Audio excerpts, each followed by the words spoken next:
হয় 11ই এপ্রিল। সেটার অংশ হিসাবে বাংলাদেশে আমরা বাংলাদেশ পার্কিনসন ওয়েলফেয়ার অর্গানাইজেশনের উদ্যোগে এই দিবসটি পালন করছি জনগণকে সচেতন করার জন্য ঢাকায় জাতীয় প্রেস ক্লাবের সামনে।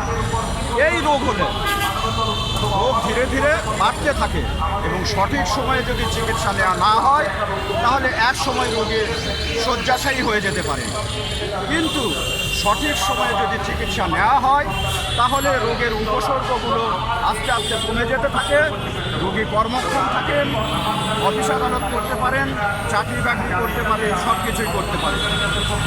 তাই জনগণের মাঝে আমাদের অনুরোধ, সবার প্রতি অনুরোধ, সমাজের সাধারণ যে ধারণাটি রয়েছে যে বয়স্ক লোকদের হাত পা কাঁপলে, চলাচলের প্রতি ভিড় হলে মনে করেন যে এটা বয়সজনিত কারণে হয়েছে, কোনো চিকিৎসা নাই।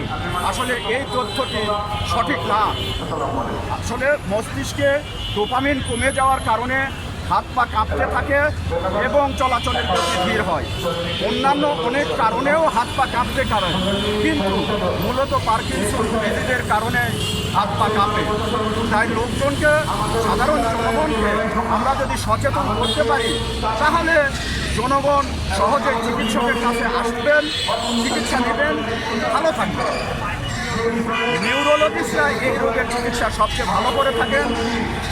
বাংলাদেশে প্রতিটি মেডিকেল কলেজে নিউরোলজিস্ট আছে, সেখানে এই রোগের চিকিৎসা পাওয়া যায়।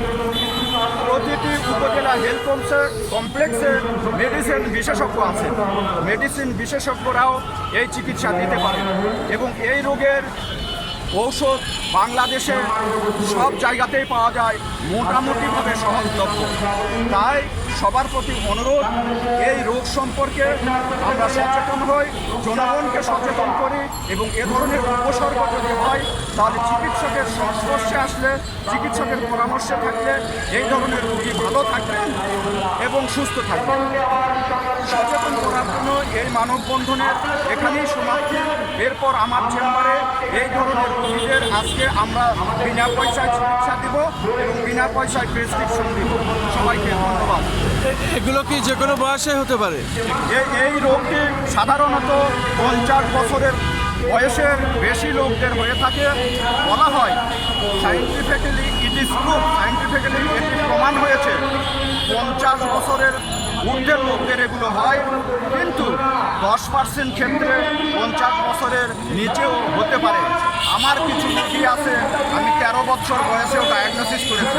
ময়মনসিংহের একটি রুগী আছে, 17 বছর বয়সেও ডায়াগনোসিস করেছি।